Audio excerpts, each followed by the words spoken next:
warahmatullahi wabarakatuh. Perkenalkan, nama saya Rahmawati dengan NIM 220902500014 dari kelas B Prodi Pendidikan Akuntansi, Fakultas Ekonomi dan Bisnis angkatan 2022. Di sini saya akan memaparkan materi mengenai evaluasi dalam pembelajaran, yang dimana saya akan memaparkan 4 poin penting dalam evaluasi pembelajaran. Yang pertama yaitu pengertian evaluasi pembelajaran, yang kedua yaitu istilah yang digunakan dalam evaluasi pembelajaran, yang ketiga yaitu tujuan evaluasi pembelajaran, dan yang terakhir atau yang keempat yaitu fungsi evaluasi pembelajaran. Poin yang pertama yaitu pengertian evaluasi pembelajaran. Evaluasi pembelajaran adalah suatu proses pengumpulan dan analisis data mengenai hasil belajar siswa untuk menentukan sejauh mana tujuan pembelajaran telah tercapai dan untuk membuat keputusan yang berkaitan dengan pengembangan dan perbaikan pembelajaran di masa yang akan datang. Evaluasi pembelajaran melibatkan pengumpulan data tentang kinerja siswa seperti nilai ujian, tugas, proyek, dan kinerja kelas. Data ini kemudian dianalisis untuk menentukan sejauh mana tujuan pembelajaran telah tercapai dan untuk membuat rekomendasi tentang cara meningkatkan pembelajaran di masa yang akan datang. Poin yang kedua yaitu istilah yang digunakan dalam evaluasi dan pengukuran pembelajaran. Yang pertama yaitu tes. Tes yaitu mengajukan sejumlah pertanyaan yang harus dijawab. Sebagai hasil jawabannya diperoleh ukuran nilai atau nilai angka dari seseorang atau peserta didik. Yang kedua yaitu evaluasi, adalah proses penggambaran yang menyempurnakan informasi yang berguna untuk menetapkan alternatif hasil belajar ini bisa memberikan keputusan yang profesional. Yang ketiga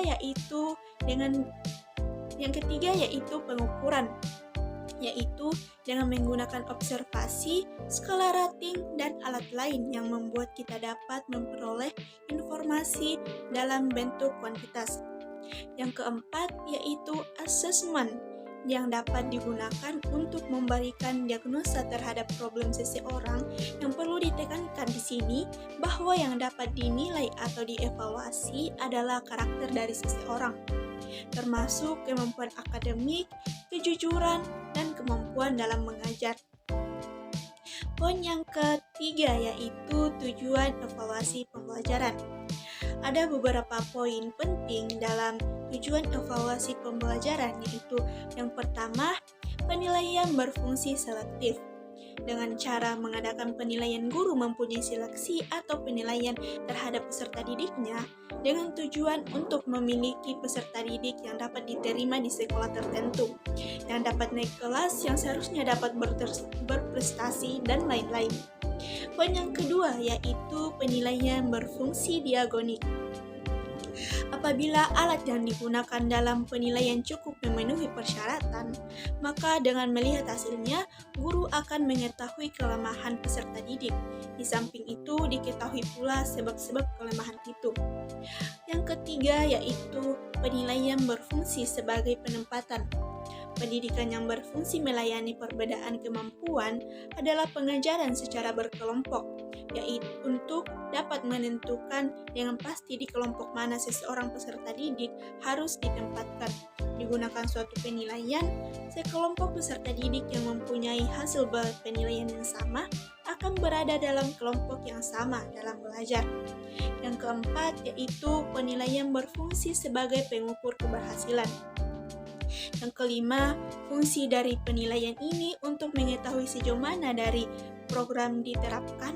Keberhasilan program ditentukan oleh beberapa faktor, yaitu guru, metode atau strategi pembelajaran, media pembelajaran, kurikulum, sarana, dan sistem administrasi.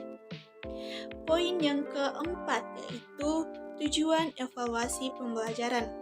Adapun beberapa tujuan evaluasi pembelajaran yang perlu kita ketahui, yaitu yang pertama yaitu keeping track, yaitu untuk menelusuri dan melacak proses belajar peserta didik sesuai dengan cara rencana pelaksanaan pembelajaran yang telah ditetapkan.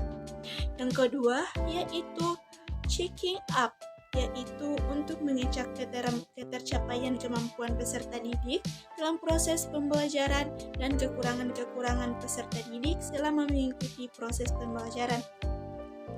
Yang ketiga yaitu finding out, yaitu mengecek ketercapaian kemampuan peserta didik dalam proses pembelajaran, yaitu kurangnya peserta didik selama mengikuti proses pembelajaran. Yang keempat yaitu summing up, yaitu untuk menyimpulkan suatu penguasaan peserta didik terhadap kompetensi yang telah ditetapkan. Oke, baik. Itulah tadi pemaparan materi mengenai evaluasi dalam pembelajaran dari saya. Kurang dan lebihnya mohon dimaafkan. Wabillahi taufiq wal hidayah. Wassalamualaikum warahmatullahi wabarakatuh.